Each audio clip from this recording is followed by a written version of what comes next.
వ్యాసుడు మహాభారత కథా రచయిత, మహాజ్ఞాని, అష్టాదశ పురాణాలు ఉపపురాణాల నిర్మాత వ్యాసుడు. మత్స్యగంధి అనగా సత్యవతి పరాశర మహర్షుల పుత్రుడు వ్యాసుడు. దాశరాజి పెంపుడు కూతురు సత్యవతి, ఆమెనే మత్స్యగంధి అంటారు. ఈమె యమునా నదిలో నావ నడుపుతూ ఉండేది.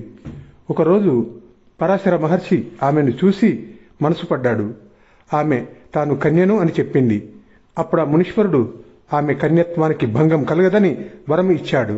ఆమెను మత్స్యగంధి నుండి యోజనగంధిగా, గంధవతిగా మార్చాడు. యమునా నది ద్వీపంలో ఇరువురి కలయిక జరిగింది. గంధవతికి తత్కాల గర్భాన వ్యాసుడు జన్మించాడు.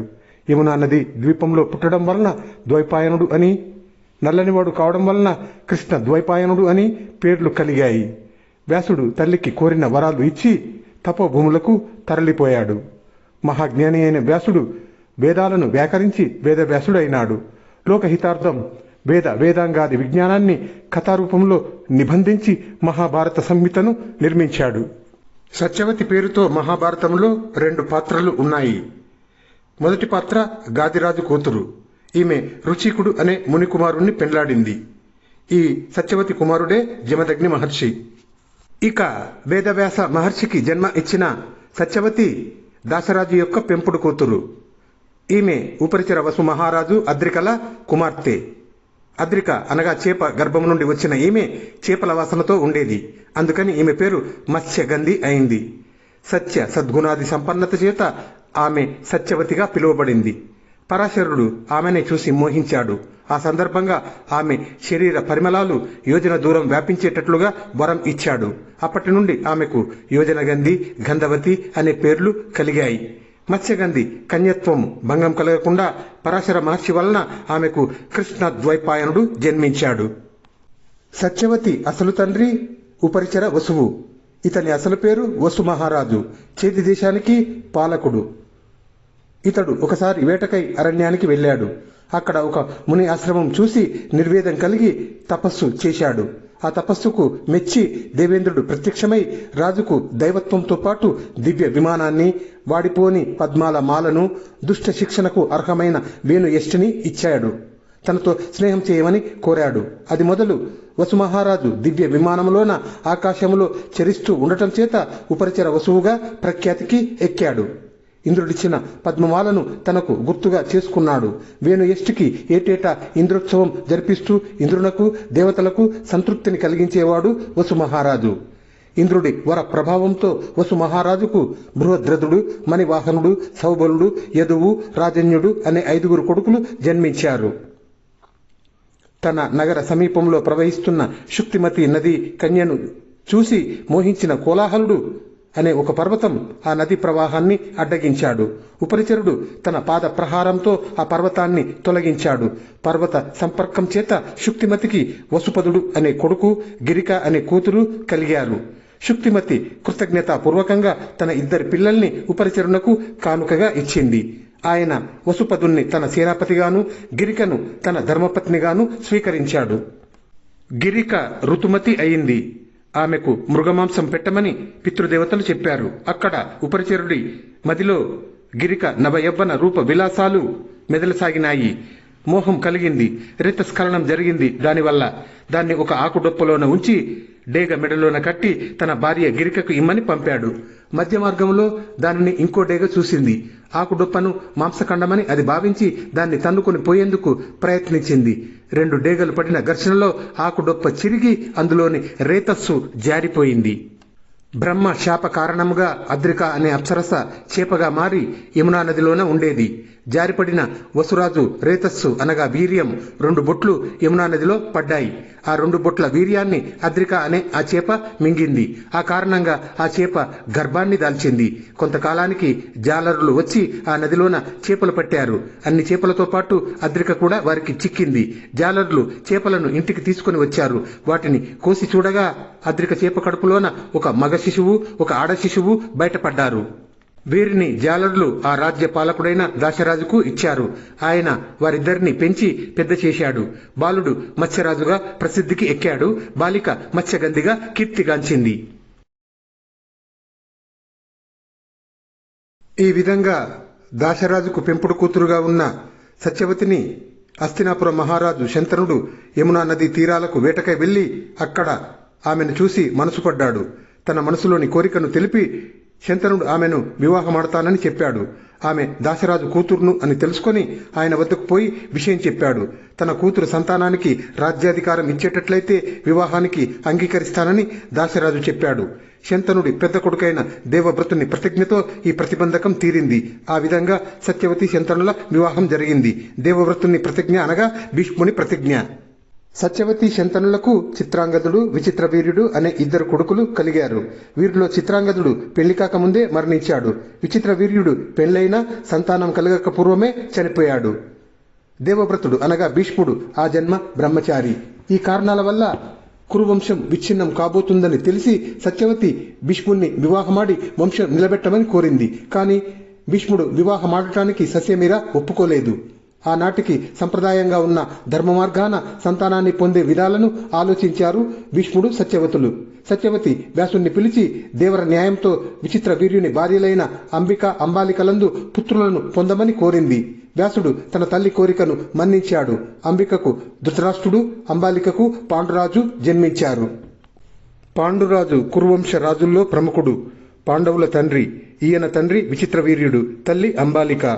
వ్యాసమహర్షి వరప్రసాదంగా అంబాలికకు ఈయన జన్మించాడు. ఈయన పాండుర వర్ణంతో దేహమంతా తెల్లగా ఉండటం వల్ల పాండురాజు అనే పేర ప్రఖ్యాతి చెందాడు. ఈయన భీష్ముడి పోషణలో సకల విద్యలు నేర్చుకుని ధనుర్విద్య విశారదుడు అయినాడు.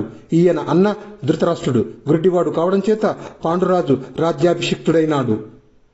యాదవరాజైన శూరుడి పెద్ద కూతురు పృథ. ఈమె కుంతి భోజుని ఇంట పెరగటం వల్ల కుంతీదేవిగా ప్రసిద్ధిగాంచింది. కుంతీదేవిని స్వయంవరంలో పాండురాజు ఆమెను వరించి వివాహం చేసుకున్నాడు. ఆ తర్వాత భీష్ముడి అనుమతితో మద్రరాజు కుమార్తె అయిన మాద్రిని కూడా పాండురాజు పెండ్లాడినాడు. పాండురాజు తన వివాహ అనంతరం శత్రు సంహారం కోసం దిగ్విజయ యాత్ర చేశాడు. సకల రాజులను జయించి అపార ధన రాసులతో తన రాజధానికి చేరుకున్నాడు. పాండురాజు తెచ్చిన సంపదలతో అన్న ధృతరాష్ట్రుడు తనవి తీరా దాన ధర్మాలు చేసి 100 అశ్వమేధ యాగాలు నిర్వహించాడు. పాండురాజు పౌరుష ప్రాభవాలు కలిగిన వాడై కూడా ధృతరాష్ట్రునకు విధేయుడై పెద్దల పట్ల గౌరవము, విధేయతలు కలిగిన వాడై ఉండటంతో ధృతరాష్ట్రుని కురువంశ రాజశ్రేష్ఠుడిగా అందరూ కీర్తించసాగారు. పాండురాజు కూడా ధర్మాచార పరాయణుడై రాజ్యభారాన్ని వహిస్తూ అనేక యజ్ఞయాగాలు చేస్తూ భూరి దక్షిణలతో ప్రజలను తృప్తిపరుస్తూ ఉండేవాడు.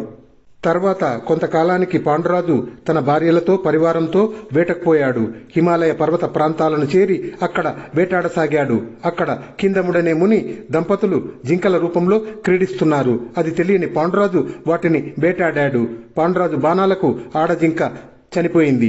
కొన ఊపిరితో ఉన్న మగజింక అనగా కింద మహర్షి, నా భార్యను చంపిన నీవు నీ భార్యను కూడినప్పుడు మరణింతువుగాక అని శపించాడు. ఈ సందర్భంగా కిందముడికి పాండురాజుకు ధర్మ ప్రసంగం చాలా దీర్ఘంగా జరిగింది. పాండురాజు తాను చేసిన అకృత్యానికి పొందిన శాపానికి పశ్చాత్తప్తుడై తపోజీవనాన్ని గడిపేందుకు నిశ్చయించుకున్నాడు. తన భార్యలైన కుంతి, మాద్రిలను హస్తినాపురానికి పొమ్మని చెప్పాడు. వారు నిరాకరించి భర్తతోనే ఉండి తపోజీవనం గడుపుతామని చెప్పారు. వారు గంధమాదన పర్వతాలు దాటి శతశృంగ పర్వతం చేరి తపోవృత్తితో అక్కడ జీవించసాగారు. అపుత్రస్య గతిర్నాస్తి అనే వేద వచనం అనుసరించి స్వర్గగతులు ఉండవని విచారిస్తున్న పాండురాజుతో కుంతీదేవి తాను దుర్వాస మహర్షి వల్ల పొందిన వరాలను గురించి చెప్పింది. పాండురాజు అనుమతితో కుంతీదేవి శతశృంగ పర్వతం మీదనే ధర్మజ, భీమ, అర్జునులకు జన్మను ఇచ్చింది. తర్వాత మాద్రి కోరిక మేరకు పాండురాజు అనుమతితో మాద్రికి కూడా నకుల సహదేవులు కలిగేటట్లు కుంతి సాయపడింది. బ్రాహ్మణుల ఆశీస్సులతో శతశృంగ పర్వతం మీద వారి జీవితం ప్రశాంతంగా సాగిపోతున్న సమయంలో ఒకనాడు పాండురాజు మాద్రిని చూసి రతి కోరికను ఆపుకోలేక ఆమెను కౌగిలించుకోగానే కిందముని శాపం వల్ల పాండురాజు మరణించాడు. పాండురాజు మరణ అనంతరం కుంతీదేవి తన 5 కుమారులతో హస్తినాపురానికి చేరింది. అప్పుడు అక్కడికి వేదవ్యాస మహర్షి వచ్చి వారిని ఓదార్చాడు.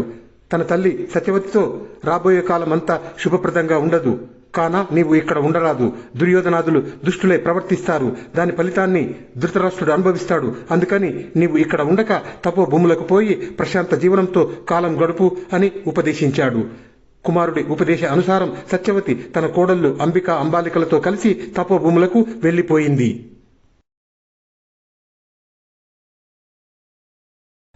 మహాభారతంలో ధృతరాష్ట్రుడు అను పేర ఇద్దరు ఉన్నారు. ఒకరు సర్పకుల మూల పురుషుడు. ఈయన వంశములో అనేక సర్పాలు జన్మించాయి. ఈ సర్పాలన్నీ జనమేజయుడు నిర్వహించిన సర్పయాగములో మరణించాయి. ఇక హంసుడు అనే గంధర్వుడి అంశతో జన్మించిన ధృతరాష్ట్రుడు మహాబలవంతుడు.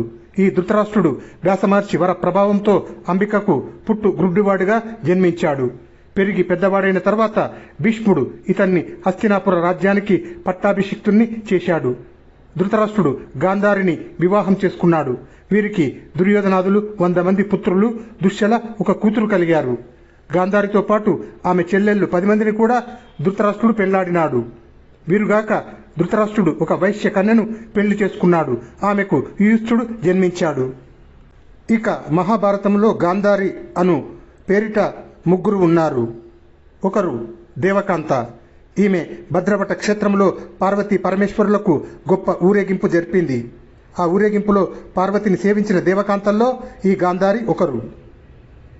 ఇక రెండవ వ్యక్తి గాంధారి. ఈమె చంద్రవంశపు రాజైన అజమీడుని భార్య. ఇక కురువంశ మహారాణి అయిన గాంధారి గాంధార దేశపు రాకుమారి. ఈమె తండ్రి సుబలుడు. ఈమె సోదరుడు శకుని. ఈమె మతి అనే దేవత అంశతో జన్మించింది. గాంధారి ఏకశతసుత సంతానవతిగా శివుని వల్ల వరం పొందింది. విస్తృత సంతాన ప్రాప్తి గల కులసతి ఆమె. కుల విస్తార కాంక్ష కలిగిన భీష్ముడు ఈమె విషయం తెలిసి విదురాదులతో చర్చించి గాంధారిని ధృతరాష్ట్రునికి ఇచ్చి వివాహం చేయాలనే తలంపుతో సుబలుని వద్దకు కొంతమంది పెద్దలను పంపాడు. వంశ విస్తారకుడైన ధృతరాష్ట్రుడు తన కూతురు గాంధారికి తగిన వరుడు అని సుబలుడు నిర్ణయించాడు. గాంధారి కూడా తండ్రి అభిప్రాయంతో ఏకీభవించి ధృతరాష్ట్రుణ్ణి తన భర్తగా ఎంచుకుంది. తనకు కాబోయే భర్త గుడ్డివాడు కనుక తాను కూడా ప్రపంచాన్ని చూడనొల్లక కనుగంతలు కట్టుకున్నది. అంతటి గుణవతి పతివ్రత గాంధారి. ఈ గాంధారి సోదరుడు శకుని. గాంధారితో హస్తినాపురం వచ్చినవాడు. మహా ఉత్సవంగా గాంధారి ధృతరాష్ట్రుల వివాహం జరిగింది. గాంధారి చెల్లెండ్రు సత్యవ్రత, సత్యసేన, సుదేష్ణ, సంహిత, తేజశ్రవ, సుశ్రవ, నికృతి, శుభ, శాంభవ, దశార్ణ అనే 10 మందిని కూడా ఒకే ముహూర్తానికి ధృతరాష్ట్రుడు వివాహమాడాడు. కొంతకాలానికి గాంధారి గర్భం దాల్చింది. సంవత్సరం దాటిన సంతానం కలగలేదు. ఇంతలో కుంతీదేవి మగబిడ్డను కన్నట్లు తెలిసిన గాంధారి అసహనంతో తన గర్భాన్ని బాదుకున్నది. దాంతో గర్భస్రావం జరిగింది. అప్పుడు వ్యాసమహర్షి వచ్చి ఆ పిండాన్ని 101 ముక్కలు చేసి నోతి కుండల్లో ఉంచి సన్నీళ్లు తడుపుతూ కాపాడవలసినదని, వీటి వలన 101 మంది పిల్లలు పుడతారని చెప్పి వెళ్లిపోయాడు. గాంధారికి ఆ విధంగా మొదట దుర్యోధనుడు, తర్వాత దుశ్శాసనాదులు 100 మంది పుట్టిన తర్వాత చివర ఆడబిడ్డ దుశ్శల పుట్టింది. ధృతరాష్ట్రుని పెద్ద కుమారుడు దుర్యోధనుడు. ఇతనికి సుయోధనుడు, రారాజు అనే పేర్లు కూడా ఉన్నాయి. కలి అంశతో దుర్యోధనుడు గాంధారి ధృతరాష్ట్రులకు జన్మించాడు. కుంతీదేవి భీముణ్ణి కన్న రోజుననే గాంధారి దుర్యోధనుడికి జన్మను ఇచ్చింది. దుర్యోధనుడి జనన కాలంలో హస్తినాపురంలో అనేక అపశకునాలు కలిగాయి. దుర్యోధనుడితో సహా గాంధారికి 100 మంది పుత్రులు, ఒక కూతురు కలిగారు. అందరూ పెరుగుతున్న సమయంలో శతశృంగ పర్వతం నుండి కుంతీదేవి తన పిల్లలు పాండవులతో హస్తినాపురానికి వచ్చింది. కౌరవులు పాండవులు కలిసి పెరిగి పెద్దవారు అవుతున్నారు. దుర్యోధనుడికి పాండవుల పొడ గిట్టడం లేదు. దయాదులైన పాండవులను దుర్యోధనుడు ద్వేషించసాగాడు. అందులోనూ బలశాలి అయిన భీముడంటే దుర్యోధనుడు ఏ మాత్రమూ సహించడం లేదు. అందుకని భీముడికి అపకారాలు చేయటం తలపెట్టాడు. భీముణ్ణి చంపేందుకు దుర్యోధనుడు విష ఆహారం పెట్టించాడు. గంగమడుగులో ముంచాడు. పాముల చేత కరిపించాడు. ఇలా ఎన్ని ప్రయత్నాలు చేసినా దుర్యోధనుడు భీముణ్ణి చంపలేకపోయాడు. ధృతరాష్ట్రుడు కురువంశంలో పెద్దవాడైన జ్యేష్ఠుడైన ధర్మరాజును యువరాజుగా చేశాడు. ధర్మరాజు యువరాజు అయినాడు. అర్జునుడు బ్రహ్మశిరో నామక అస్త్రాది దివ్యమైన అస్త్రాలను పొందాడు. భీముడు సరేసరి. పాండవుల అభివృద్ధిని సహించని దుర్యోధనుడు శకుని, కర్ణ, దుశ్శాసనులతో కలిసి మంతనాలు చేయటం ఆరంభించాడు. దుర్యోధనుడు తన తండ్రి ధృతరాష్ట్రుడితో చెప్పి పాండవులను కుంతీదేవితో సహా వారణావతపురానికి పంపే ఏర్పాట్లు చేశాడు. కొడుకు మాట కాదనలేని ధృతరాష్ట్రుడు పాండవులను వారణావతానికి పంపాడు. దుర్యోధనుడు వారణావతంలో పురోచనుడి ద్వారా లాక్షాగృహము నిర్మింపజేశాడు. ఆ లాక్షాగృహములో పాండవులకు బస ఏర్పాటు చేసి దాన్ని కాల్చి వారిని హతమార్చాలని దుర్యోధనాదుల పన్నాగము. దానిని ముందుగానే తెలుసుకున్న పాండవులు తగిన జాగ్రత్తలో ఉండసాగారు. విదురుడు కనకుడి ద్వారా సొరంగ మార్గం ఏర్పాటు చేయించాడు. దుర్యోధనుడు కృష్ణపక్ష చతుర్దశి నాడు లక్క ఇంటిని కాల్చివేయించాడు. పాండవులు కుంతి సొరంగ మార్గం గుండా ప్రాణాలతో బయటపడ్డారు. కానీ అనుకోకుండా ఆ లక్క ఇంటిలో చిక్కుకున్న 6 బాటసారులు మరణించారు. ఆ శవాలను చూసి దుర్యోధనుడు కుంతీదేవితో సహా పాండవులు మరణించారని సంబరపడ్డారు. కుంతీదేవి పాండవులతో సహా లక్క ఇంటి నుండి ప్రాణాలతో బయటపడి శాలిహోత్రుడి ఆశ్రమం చేరిన సమయంలో వ్యాసుడు అక్కడికి వచ్చి కుంతిని ఓదార్చాడు. వారికి కర్తవ్యాన్ని బోధించాడు. మీరు కొంతకాలం ఇక్కడే ఉండి తర్వాత ఏకచక్రపురానికి పోయి అక్కడ బ్రాహ్మణులుగా జీవితం సాగించండి. నా రాకకై ఎదురు చూడండి. ఇది మీ పూర్వజన్మ కృతం. దీనికోసం చింతించవద్దు. మీరు తిరిగి పూర్వ వైభవాన్ని పొందుతారని చెప్పి వెళ్ళిపోయాడు. పాండవులు ఏకచక్రపురం నుండి పాంచాల నగరం పోతున్న సమయంలో మళ్లీ వ్యాసుడు వారిని కలిసి కర్తవ్యాన్ని బోధించి వారికి శుభం కలుగుతుందని ఆశీర్వదించి పంపాడు. అర్జునుడు స్వయంవరంలో పొందిన ద్రౌపదిని పాండవులు అందరికీ భార్యగా కావలసి వచ్చినప్పుడు ఆమె పూర్వజన్మ వృత్తాంతం గురించి వ్యాసుడు చెప్పి అది శివుని వర ప్రభావమని తెలిపాడు. పాండవులు కుంతీదేవితో కొంతకాలం ద్రుపదుని వద్దనే ఉండి తర్వాత హస్తినాపురానికి చేరుకున్నారు. అప్పుడే ధృతరాష్ట్రుడు ఇంద్రప్రస్థపురాన్ని పాండవులకు ఇచ్చినాడు. ధర్మరాజు ఇంద్రప్రస్థపుర పాలకుడు అయినాడు. వ్యాసుడు ధర్మరాజు సభకు వచ్చి వారిని ఆశీర్వదించి వెళ్ళాడు. వేదవ్యాస మహర్షి రచించిన శ్రీ మహాభారతం స్థూలంగా 18 పర్వాలు, మరో కోణంలో చూస్తే 100 పర్వాలు. ఈ 100 పర్వాలను ఉపపర్వాలు అనవచ్చును. ఆ దృష్టితో చూస్తే ఆది పర్వంలో 19 ఉపపర్వాలు ఉంటాయి. విభాగ సౌలభ్యం కోసం ఈ ఉపపర్వాల ఆధారంగా ఈ ఆది పర్వంలోని కథలు ఇలా ఉన్నాయి. అనుక్రమణిక పర్వం, ఇందులో 275 శ్లోకాలు ఉంటాయి. విశ్వ శ్రేయస్సు కోసం కులపతి అయిన శౌనకుడు నైమిష అరణ్యములో 12 వార్షిక యాగం చేస్తున్నాడు. అక్కడికి ఉగ్రశ్రవసుడనే పౌరాణికుడు వచ్చాడు. కుశల ప్రశ్నాధికము అయిన తర్వాత అక్కడి మునులంతా ఆ పౌరాణికుణ్ణి శ్రీ మహాభారతాన్ని చెప్పమని అడిగారు. అతడు పరబ్రహ్మకు నమస్కరించి వ్యాసునిచే రచితమైన శ్రీ మహాభారతాన్ని చెప్పటం ప్రారంభించాడు. ఈ శ్రీ మహాభారతాన్ని మనసులో నింపుకొని వ్యాస మహర్షి యోగశక్తితో సర్వమును వీక్షించాడు. అందులో ఆయనకు లోకవృత్తమంతా కనబడింది. సృష్టి అంతా సంక్షేపంగా గోచరించింది. వేదాలు, ధర్మార్థ కామాలు, లోకయాత్ర విధానము అంతా దృష్టిగోచరమైంది. దాన్ని అంతా వ్యాసుడు సంక్షిప్తంగాను విస్తారంగాను వివరించాడు. ఆ విధంగా చెప్పడం పండితులకు ఇష్టం. తపస్సుతో వేదాలను వింగడించి అనగా వ్యాసం చేసి ఈ ఇతిహాసాన్ని వ్యాసుడు వ్రాశాడు. ఇది శిష్యులకు ఎలా చెప్పాలా అని ఆలోచించాడు. అంతలో బ్రహ్మ లోక హితం కోరి ప్రత్యక్షమైనాడు. వ్యాసుడు ఆయనకు నమస్కరించి విషయమంతా చెప్పాడు. ఈ భారతం అనే కావ్యంలో ఏ ఏ విశేషాలు సమకూర్చాడో తెలిపాడు. వెంటనే బ్రహ్మ, నీవు ఈ కావ్యం రాయటానికి గణేశుణ్ణి స్మరించు అని చెప్పి అంతర్ధానమైనాడు. వేదవ్యాస మహర్షి గణేశుణ్ణి స్మరించాడు. గణేశుడు ప్రత్యక్షమైనాడు. నా లేఖిని ఆగకుండా నీవు చెప్పాలి అని షరతు పెట్టాడు. అలాగే అని వ్యాసుడు, నువ్వు నేను చెప్పేది అర్థం చేసుకొని వ్రాయాలి అన్నాడు. సరే అన్నాడు విఘ్నేశ్వరుడు. అందుచేత వ్యాసుడు గూఢమైన అర్థాలు కలిగిన శ్లోకాలు మధ్య మధ్యలో చెప్పేవాడు. అవి అర్థం చేసుకొని వ్రాసేవాడు గణేశుడు. అటువంటి క్లిష్టమైన శ్లోకాలు ఈ మహాభారతంలో 8800 ఉన్నాయి.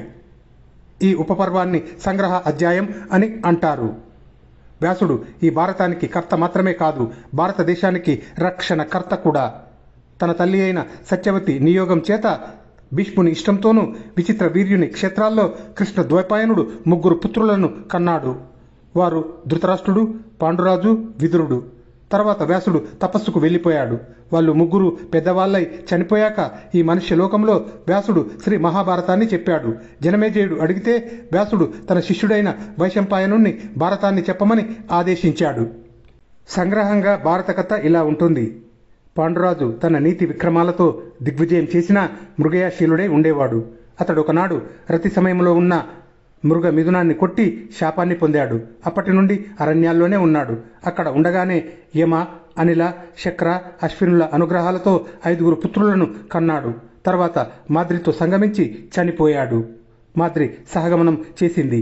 ఋషులు కుంతిని పాండవులను హస్తినాపురానికి అప్పజెప్పారు. పాండవులు పెరిగి వివిధ ధనుర్విద్యలలో ప్రవీణులై ద్రౌపదిని వివాహం చేసుకున్నారు. తర్వాత ధర్మరాజు రాజసూయ యాగం చేశాడు. సమృద్ధమైన పాండవుల సంపదను చూసి దుర్యోధనుడు ఓర్వలేకపోయాడు. పాండవులచే జూదమాడించాడు. అందులో పాండవులు ఓడిపోయి అరణ్యవాసం అజ్ఞాతవాసాలు చేశారు. అయినా కౌరవులు వారి రాజ్యాన్ని వారికి ఇయ్యలేదు.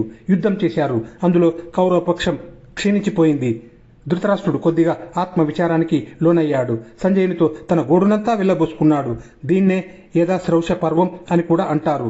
యథాశ్రౌషం అని మొదలై శ్లోకాలు తదా నాశంసే విజయాయే సంజయ అని అంతమవుతాయి. ఇవి 70 శ్లోకాలుగా ఉన్నాయి. అప్పుడు సంజయుడు ధృతరాష్ట్రుని పుత్రశోకం నిర్వేదం పోగొట్టడానికి చనిపోయిన రాజులను గురించి చెబుతాడు.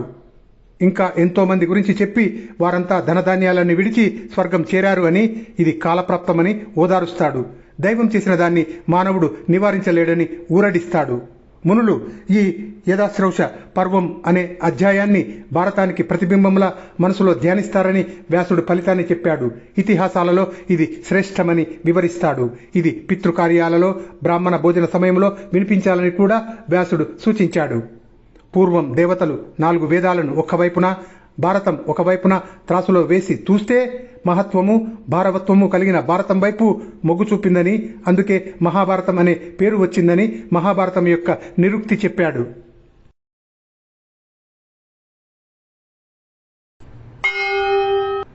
మహాభారతంలోని ఆది పర్వమునందలి మొదటి అధ్యాయము అనుక్రమణికా పర్వము. ఈ అనుక్రమణికా పర్వంలోనే ముగింపుగా యథాశ్రౌష పర్వం ఉంటుంది. ఈ యథాశ్రౌష పర్వం 70 శ్లోకాలతో కూడుకొని ఉంటుంది. ఈ శ్లోకాలలో ధృతరాష్ట్రుడు ఆత్మవిచారానికి ఎలా లోనయ్యాడు అనేది వేదవ్యాస మహర్షి వివరించాడు. పితృకార్యాలలో బ్రాహ్మణ భోజన సమయాలలో ఇది వినిపించాలి అని వ్యాసుడు వాంఛించాడు. దుర్యోధనుడు క్రోధ అసూయ ఆత్మకమైన మహావృక్షం. అందులో కర్ణుడు మ్రాను, శకుని దానికి కొమ్మలు, దుశ్శాసనుడు పూలు పండ్లు, బుద్ధులేని ధృతరాష్ట్ర మహారాజు మూలము. ఇక ధర్మరాజు ధర్మమయమైన మహావృక్షము, అర్జునుడు స్కందము, భీమసేనుడు కొమ్మలు, నకుల సహదేవులు పూలు పండ్లు, కృష్ణుడు వేదాలు బ్రాహ్మణులు మూలము. తెలివితోనూ పరాక్రమంతోనూ పాండురాజు చాలా దేశాలను జయించి వేట మీది ఆసక్తితో అరణ్యాలలో మునులతో కలిసి నివసించేవాడు. రతిక్రీడలో ఉన్న మృగాన్ని జింకను చంపి పాండురాజు చాలా పెద్ద కష్టం తెచ్చుకున్నాడు. అయినా పాండవులకు పుట్టడం దగ్గర నుండి ఆచార విధులన్నీ సక్రమంగానే జరిగాయి. పాండురాజుకు ప్రియమైన కుంతి ధర్మ రహస్యాలు తెలుసుకొని పుత్రకాంక్షతో ధర్మ, వాయు, దేవేంద్రులను ఆహ్వానించింది. అలాగే కుంతి ఇచ్చిన మంత్రాన్ని ఉపయోగించి మాద్రి, అశ్విని దేవతలను ఆహ్వానించింది.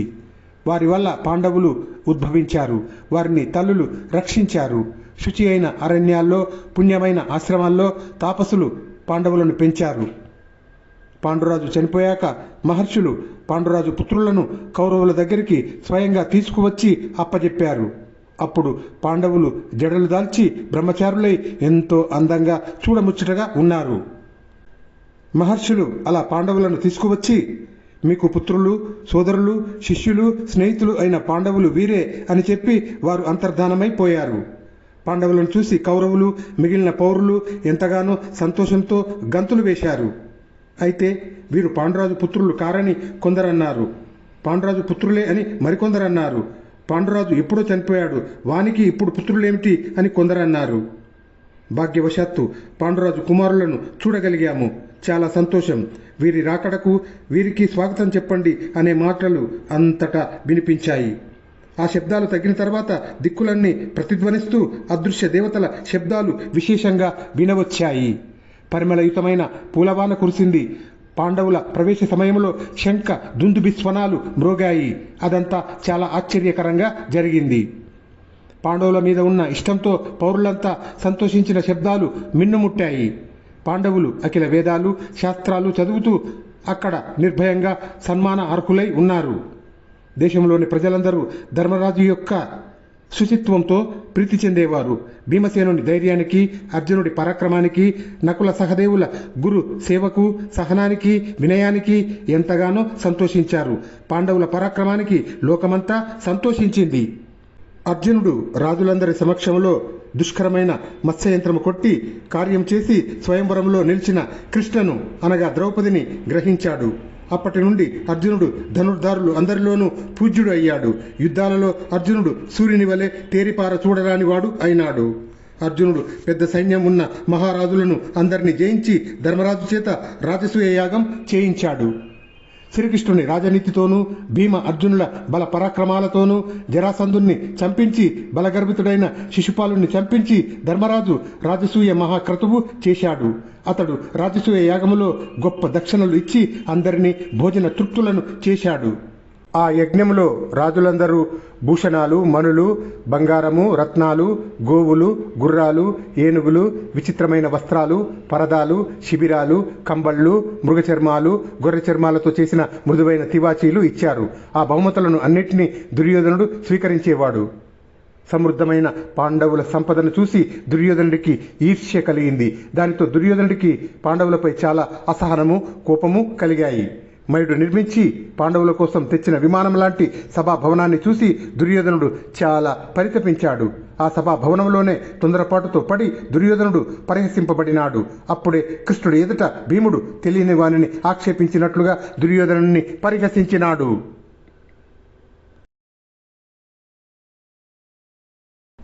పాండవులపై ఈర్ష్యతో ఉన్న దుర్యోధనుడు వివిధ భోగాలను అనుభవిస్తూ ఉన్నా, రత్న ఆభరణాలను ధరిస్తూ ఉన్నా, పాలిపోయి కృషించి పోతూ ఆ విషయాన్ని ధృతరాష్ట్రునితో చెప్పాడు. పుత్ర వ్యామోహంతో ధృతరాష్ట్రుడు జీవితానికి అనుమతించాడు. అది విని వాసుదేవునికి చాలా కోపం వచ్చింది. ధృతరాష్ట్రుని మనస్సుకు సంతోషం కలగలేదు. వివాదాలను అనుమోదించాడు. జీవితం దగ్గర నుండి ఎన్నో ఘోర కృత్యాలు అన్నీ ఉపేక్షించాడు. విదురుణ్ణి, భీష్ముణ్ణి, కృపాచార్యుణ్ణి, ద్రోణులను కాదని యుద్ధంలో పరస్పరం కొట్టుకున్నారు. పాండవులు జయిస్తూ ఉన్నారు అనే అప్రియ వార్త విని కర్ణ, శకుని, దుర్యోధనుల అభిప్రాయం గ్రహించి ధృతరాష్ట్రుడు చాలా ఆలోచించి సంజయునితో ఇలా అన్నాడు. సంజయ, నేను చెప్పేదంతా విను. నన్ను తప్పుపట్టకు, నా మీద కోప్పడకు.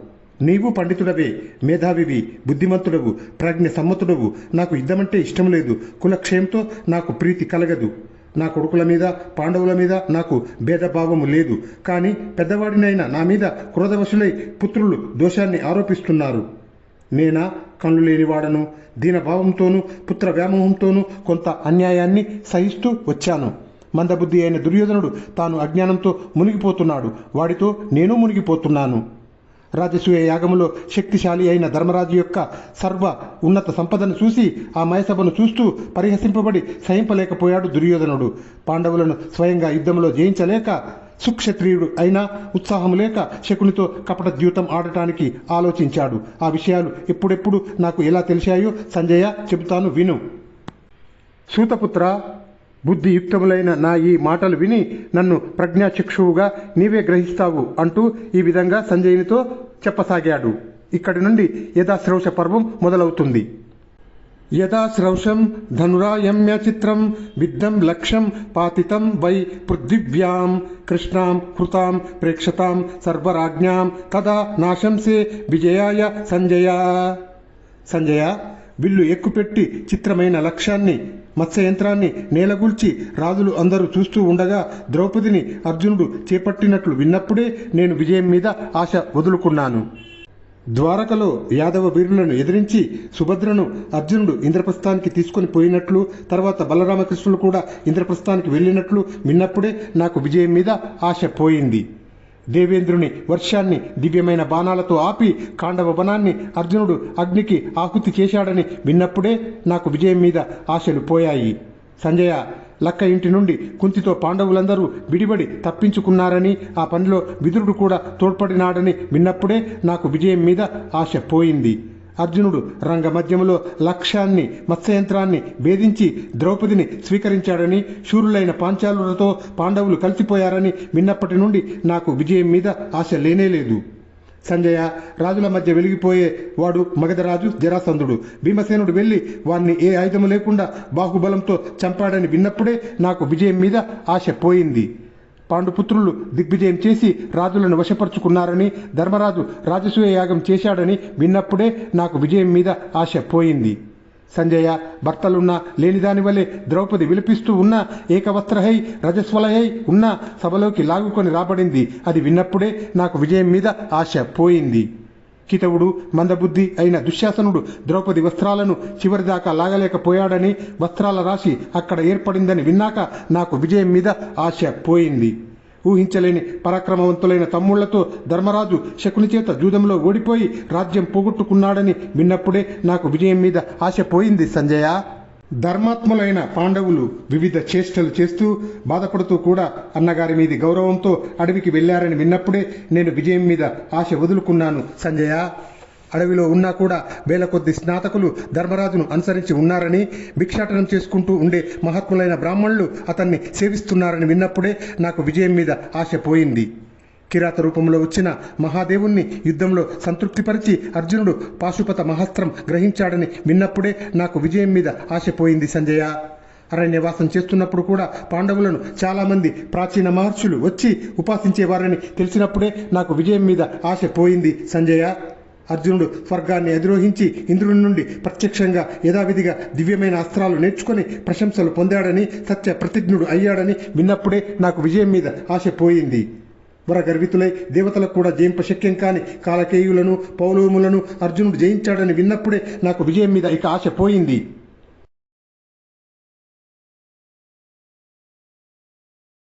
రాక్షస వధ కోసం శత్రునాశకుడైన అర్జునుడు వెళ్ళాడని, చరితార్థుడై ఇంద్రలోకం నుండి వచ్చాడని విన్నప్పుడే విజయం మీద నాకు ఆశ పోయింది. తీర్థయాత్రలు చేయాలి అనుకుంటున్న ధర్మరాజు వద్దకు లోమశ మహర్షి వచ్చి చెప్పిన అర్జునుడి దివ్యాస్త్ర లాభం విన్నప్పుడే నాకు విజయం మీద ఆశ నశించిపోయింది. సంజయ, భీమసేనాది పాండవులు మనుష్యులకు ప్రవేశింపశక్యం కాని ప్రదేశానికి వెళ్ళి కుబేరుణ్ణి కలిసి వచ్చారని విన్నప్పుడే నాకు విజయం మీద ఆశ పోయింది. కర్ణుడి ప్రోత్సాహంతో ఘోషయాత్రకు వెళ్లిన నా పుత్రులను గంధర్వులు బంధించారని, అర్జునుడు వారిని విడిపించాడని విన్నప్పుడే నాకు విజయం మీద ఆశ పోయింది. యక్షుని రూపంలో వచ్చి యముడు ధర్మరాజును కొన్ని ప్రశ్నలు అడిగాడని, వాటికి ధర్మరాజు చక్కగా సమాధానాలు చెప్పాడని విన్నప్పుడే నాకు విజయం మీద ఆశ పోయింది.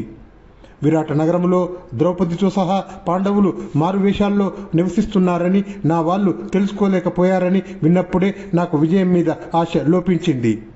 105 తమ్ముళ్లతో సహా కీచకుణ్ణి ద్రౌపది కోసం భీముడు చంపాడని విన్నప్పుడే నాకు విజయం మీద ఆశ పోయింది. సంజయ, నా వీరులందరూ అసహాయుడైన అర్జునుడి చేతిలో ఉత్తర గోగ్రహణంలో ఓడిపోయారని విన్నప్పుడే నాకు విజయం మీద ఆశ నశించింది. మత్స్యరాజు విరాటుడు తన కూతురు ఉత్తరను అర్జునుడికి ఇస్తానన్నాడని, కానీ అర్జునుడు తన కొడుకు అభిమన్యుడికి చేసుకున్నాడని విన్నప్పుడే నాకు విజయం మీద ఆశ పోయింది. జూదములో ఓడిపోయి నిర్ధనుడై తన వారిని అందరినీ వదిలి అడవుల పాలైన ధర్మరాజుకు 7 అక్షౌహిణుల సైన్యం చేరిందని విన్నప్పుడే నాకు విజయం మీద ఆశ పోయింది. ఈ భూమినంతటినీ ఒక్క కాలితో ఆక్రమించిన వాసుదేవుడు నిండు మనస్సుతో పాండవుల కార్యసిద్ధిలో తత్పరుడయ్యాడని విన్నప్పటి నుండే నాకు విజయం మీద ఆశ లేకపోయింది. నరనారాయణులే ఈ కృష్ణ అర్జునులని, నేను వారిని బ్రహ్మలోకంలో చక్కగా చూశానని నారదుడు చెప్తుంటే విన్నప్పుడే నాకు విజయం మీద ఆశ చచ్చింది. సంజయ, లోక కళ్యాణం కోసం కృష్ణుడు సంధి కోరి కౌరవుల దగ్గరికి వచ్చి సంధి చేయడంలో విఫలుడై వెళ్ళిపోయాడని విన్నప్పుడే నేను విజయాన్ని ఆశించడం మానేశాను. కర్ణ దుర్యోధనులు కేశవుణ్ణి బంధించాలని నిశ్చయించుకున్నారని విన్నప్పుడు, అప్పుడు కృష్ణుడు విశ్వరూపాన్ని చూపుతున్నప్పుడే నాకు విజయం మీద ఆశ పోయింది. వాసుదేవుడు తిరిగి వెళ్ళిపోతూ ఉంటే ఆర్తురాలై నిలిచిన కుంతిని కేశవుడు ఓదార్చాడని విన్నప్పుడే నేను విజయం గురించి ఆశించడం మానేశాను. మంత్రి అయిన వాసుదేవుడు, భీష్ముడు, ద్రోణుడు పాండవులకు ఆశీస్సులు ఇస్తున్నారని విన్నప్పుడే ఇక విజయం మీద ఆశ పోయింది. నీవు యుద్ధం చేస్తూ ఉంటే నేను యుద్ధం చెయ్యను అని కర్ణుడు భీష్మునితో అని సేన విడిచి వెళ్ళిపోయినప్పుడే నాకు విజయం మీద ఆశ కలగడం మానేసింది. ఉగ్రమైన పరాక్రమం కలిగిన వాసుదేవుడు, అర్జునుడు, గాంధీవము ఒక్కచోట చేరాయని విన్నప్పుడే నాకు విజయం మీద ఆశ పోయింది. సంజయ, అర్జునుడు మోహావిష్టుడై రథం నొగిలి మీద చెక్కిలబడిపోయినప్పుడు కృష్ణుడు తన శరీరంలో లోకాలను అన్నిటినీ అర్జునుడికి చూపించాడని విన్నప్పుడే విజయం మీద ఆశ పోయింది. శత్రు సంహారకుడైన భీష్ముడు యుద్ధంలో రోజుకు 10,000 మంది రతికులను చంపుతున్నా పాండవ పక్షాన ప్రసిద్ధుడు ఒక్కడు చావలేదని విన్నప్పుడే నాకు విజయం మీద ఆశ పోయింది. ధార్మికుడైన భీష్ముడు యుద్ధంలో తన మరణానికి మార్గం పాండవులకు చెప్పాడని, అది విని పాండవులు సంతోషించి ఆ పని చేశారని విన్నప్పుడే నాకు విజయం మీద ఆశపోయింది. అర్జునుడు శిఖండిని ఎదుటపెట్టి యుద్ధంలో ఎంతో శూరుడైన భీష్ముడిని చంపాడని విన్నప్పుడే విజయం ఆశించడాన్ని మానేశాను. సోమక వంశీయులను కొద్ది మందిని మాత్రమే మిగిల్చి మిగిలిన వారందరినీ చంపి అంపశయ్య మీద శయనించాడు వృద్ధ వీరుడు భీష్ముడు అని విన్నప్పుడే నాకు విజయం మీద ఆశ పోయింది. భీష్ముడు అంపశయ్య మీద పడినప్పుడు మంచినీరు అడిగితే అర్జునుడు భూమిని ఛేదించి నీళ్లు రప్పించి భీష్ముడికి సంతృప్తిని కలిగించాడని విన్నప్పుడే నాకు విజయం మీద ఆశ పోయింది. రోజు పాండవులకు వాయువు సూర్యచంద్రులు అనుకూలంగా ఉంటున్నారని, మా వాళ్లను కుక్కలు అరుస్తూ భయపెడుతున్నాయని విన్నప్పుడే నాకు జయం మీద ఆశ పోయింది.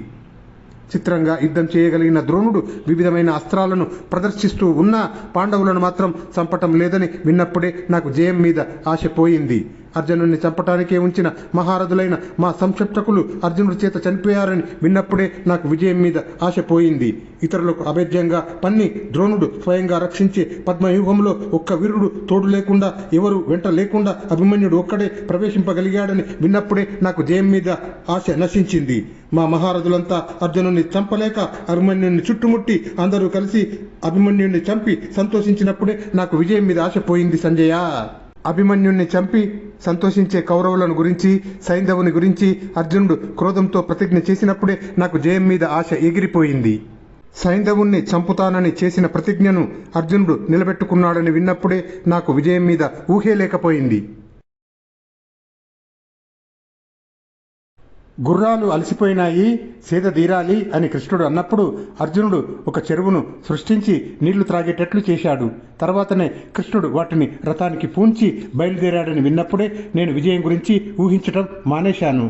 యుద్ధంలో గుర్రాలు రథాన్ని లాగలేకపోతే రథం నొగిలి మీదనే ఉండి యోధులందరినీ వారించాడు అర్జునుడు. అది విన్నప్పుడే విజయం మీద ఆశ వదులుకున్నాను. సైంధవ వదనాడు ధర్మరాజు సాత్యకిని అర్జునుడికి సహాయపడటానికి పంపితే ద్రోణుని ఏనుగుల సముదాయం అడ్డుపడింది. వాటిని సంహరించి సాత్యకి కృష్ణ అర్జునులను చేరాడని విన్నప్పుడే విజయం మీద ఆశ నేను వదులుకున్నాను.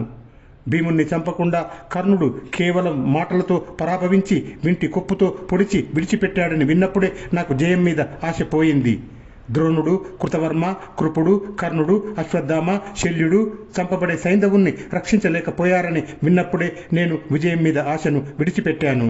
ఇంద్రుడిచ్చిన దివ్యశక్తిని కృష్ణుడు కర్ణుడి చేత ఘటోత్కచునిపై ప్రయోగింపజేశాడని విన్నప్పుడే నాకు విజయం మీద ఆశ పోయింది.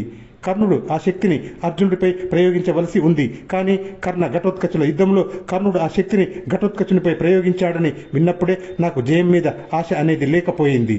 దుష్టదుమ్నుడు ధర్మాన్ని అతిక్రమించి రథం నొగిలిపై ప్రాయోపవిష్టుడై ఉన్న ద్రోణాచార్యుని తెగ నరికాడని విన్నప్పుడే నేను జయం మీద ఆశ విడిచిపెట్టాను. అశ్వత్థామతో ద్వైరథ యుద్ధంలో రాజులందరూ చూస్తూ ఉండగా నకులుడు సమంగా చక్కగా మండల యుద్ధం చేశాడని విన్నప్పుడే జయం మీద ఆశ పోయింది. ద్రోణుడు చనిపోయాక అశ్వత్థామ పాండవులపై నారాయణ అస్త్రం ప్రయోగించాడు. అయినా పాండవులు చనిపోలేదు. అప్పుడే నాకు జయం మీద ఆశ పోయింది. యుద్ధంలో భీముడు తన సోదరుడైన దుశ్శాసనుని రక్తం త్రాగినప్పుడు ఎవ్వరూ భీముణ్ణి వారించలేకపోయారని విన్నప్పుడే నాకు విజయం మీద ఆశ పోయింది. సోదరులకు దేవరహస్యంగా యుద్ధం జరిగినప్పుడు ఎదిరింప శక్యం కాని పరాక్రమవంతుడైన కర్ణుణ్ణి అర్జునుడు చంపాడని విన్నప్పుడే విజయం మీద ఆశ పోయింది. ద్రోణపుత్రుడైన అశ్వత్థామను, దుశ్శాసనుణ్ణి, కృతవర్మను ధర్మరాజు జయించాడని విన్నప్పుడే నాకు విజయం శూన్యమైపోయింది. కృష్ణునితో ఎప్పుడూ పోటీపడే శూరుడు శల్యుడు. అతడు యుద్ధంలో ధర్మరాజు చేత చనిపోయాడని విన్నప్పుడే నాకు జయం మీద ఆశ పోయింది. కలహ జీవితానికి మూలము మాయాబలుడు అయిన శకుని యుద్ధంలో సహదేవుని చేత చనిపోయాడని విన్నప్పుడే విజయం మీద ఆశ పోయింది. దుర్యోధనుడు విరధుడై శక్తి చచ్చి మడుగులో ప్రవేశించి నీటిని స్తంభింపజేసి అందులో విశ్రమించాడని విన్నప్పుడే విజయాన్ని ఆశించడం మానేశాను. పాండవులు కృష్ణుడితో సహా ఆ మడుగు దరిచేరి నా కొడుకు అయిన దుర్యోధనుణ్ణి రెచ్చగొట్టారని విన్నప్పుడే విజయం మీద ఆశ పోయింది. గదా యుద్ధంలో దుర్యోధనుడు చిత్రములైన వివిధ మార్గాల్లో మండలాకారంగా తిరుగుతూ వాసుదేవుని తెలివి వల్ల భీమసేనుని చేత అధర్మంగా చనిపోయాడని విన్నప్పుడే నాకు జయం మీద ఆశ ఉడిగిపోయింది. అశ్వత్థామాది వీరులు అకీర్తికరమైన దుష్కర్మను చేసి నిద్రిస్తున్న ఉప పాండవులను పాంచాలులను చంపారని విన్నప్పుడే నాకు జయం మీద ఆశ పోయింది. భీమసేనుడు అశ్వత్థామను వెంటాడినప్పుడు అశ్వత్థామ ఇషిక అస్త్రాన్ని ప్రయోగించాడు. అది ఉత్తర గర్భాన్ని మాత్రమే ఛేదించిందని విన్నప్పుడే నాకు జయం మీద ఆశ పోయింది. అశ్వత్థామ బ్రహ్మశిరోనామక అస్త్రాన్ని ప్రయోగించినప్పుడు అర్జునుడు ఆ అస్త్రాన్ని ఉపశమింపజేశాడు. అప్పుడు అశ్వత్థామ తన శిరోరత్నాన్ని ఇచ్చాడని విన్నప్పుడే జయం మీద ఆశ పోయింది. ద్రోణపుత్రుని అస్త్రాలతో ఉత్తరాగర్భం పీడింపబడినప్పుడు వ్యాసుడు కృష్ణుడు కూడా అశ్వత్థామను శాపాలతో బాధించారని విన్నప్పుడు జయం మీద ఆశ పోయింది. అప్పుడు గాంధారి అవస్థ చాలా దయనీయమైనది. పుత్రులు, పౌత్రులు, బంధువులు, సోదరులు అందరూ పోయారు. పాండవులు చాలా దుష్కర కృత్యం చేశారు. శత్రురహితమైన రాజ్యం మళ్ళీ పొందారు. ఈ యుద్ధం వల్ల చాలా కష్టదశ వచ్చింది. మొత్తం 10 మంది మిగిలారని విన్నాను. మా పక్షంలో 3, అశ్వత్థామ, కృతవర్మ, కృపుడు. పాండవ పక్షంలో 7, పాండవులు 5, కృష్ణుడు, సాత్యకి. ఈ ఘోర సంగ్రామంలో 18 అక్షోహిణుల మంది చనిపోయారు. నాకు చీకటి అలుముకుంది. నన్ను మోహం ఆవేశిస్తుంది. సంజయ, స్పృహ పోతుంది. నా మనసు విఫలమైపోతుంది అంటూ ధృతరాష్ట్రుడు ఎంతగానో విలపించి మూర్ఛపోయాడు. అప్పుడు సంజయుడు సేదదీర్చాడు. ధృతరాష్ట్రుడు సంజయునితో మళ్ళీ ఇలా అంటున్నాడు: ఇలా పోయే ప్రాణాలను శాశ్వతంగా వదిలివేయాలనుకుంటున్నాను. ఈ జీవితాన్ని ధరించినందువల్ల కించిత్తు కూడా ఫలం నాకు కనిపించడం లేదు. పాములాగా బుసలు కొడుతూ మళ్ళీ మళ్ళీ మూర్ఛపోతున్నాడు ధృతరాష్ట్రుడు. అప్పుడు ధీమంతుడైన సంజయుడు ధృతరాష్ట్రుడిని చూసి అర్థవంతంగా ఇలా అన్నాడు: రాజా, ధీమంతుడైన నారదుడు, వ్యాస భగవానుడు చెప్తూ ఉండగా ఎంతోమంది ఉత్సాహపరులైన బలవంతులైన రాజులను గురించి నీవు వినే ఉన్నావు. వారంతా ఈ లోకంలో ఎంతో కీర్తి గడించి చివరకు అందరూ కూడా కాలధర్మం చెందారు. ఈ రాజుల పేర్లు చెప్తాను విను. శైభ్యుడు ఒక ప్రాచీన రాజు. సృంజయుడు సువర్ణశ్రీవి తండ్రి. ఇతని కథ ద్రోణపర్వంలో ఉంది. సుహోత్రుడు ఒక ప్రాచీన రాజు, భూమన్యుని కొడుకు. రంతిదేవుడు సంకృతి యొక్క కొడుకు, దానములో ప్రసిద్ధుడు. కాంక్షీవంతుడు ఒక ప్రాచీన రాజు. బాహ్లికుడు ఒక ప్రాచీన రాజు. దమనుడు ఒక ప్రాచీన రాజు. శైద్యుడు శిశుపాలుడు లేదా దృశ్యకేతుడు. శర్యాతి వైవస్వత మనువు పుత్రుడు. వీని కూతురే సుకన్య. నలుడు నిషధ దేశపు రాజు, దమయంతి భర్త. అజితుడు ఒక ప్రాచీన రాజు. విశ్వామిత్రుడు గాది యొక్క కొడుకు. అంబరీషుడు నాభాగుని పుత్రుడు. మరుత్తుడు అభిక్షితుని పుత్రుడు. సంవర్తుడు ఇతని చేత యజ్ఞం చేయించాడు. మనువు సృష్టి ప్రవర్తకుడైన ఆది మనువు. ఇక్ష్వాకుడు మనువు యొక్క పుత్రుడు. గయుడు ఒక ప్రాచీన రాజు, అమూర్తరాయని పుత్రుడు. భరతుడు శకుంతల దుష్యంతుల పుత్రుడు, వంశకర్త. రాముడు దశరథుని పుత్రుడు. శశబిందుడు చిత్రరథుని పుత్రుడు, ప్రాచీన రాజు. భగీరథుడు సగర వంశజుడు, గంగను తెచ్చినవాడు. కృతవీర్యుడు ప్రాచీన రాజు, కార్తవీర్యుని తండ్రి. జనమేజయుడు ఒక ప్రాచీన రాజు. యయాతి నహుషుని పుత్రుడు, పూరుని తండ్రి. ఈ 24 రాజుల గురించి దేవర్షి నారదుడు పుత్రశోకంతో విలపించే శైత్యునికి చెప్పాడు. వీరంతా సద్గుణవంతులైనను ఎన్ని సత్కృత్యాలు చేసినను చివరకు అన్ని వదిలి కాలధర్మం చెందవలసి వచ్చింది. వీరే కాదు, వీరికంటే బలీయులు, మహారథులు, మహాత్ములు, సర్వ సద్గుణ శోభితులు అయిన పూరుడు.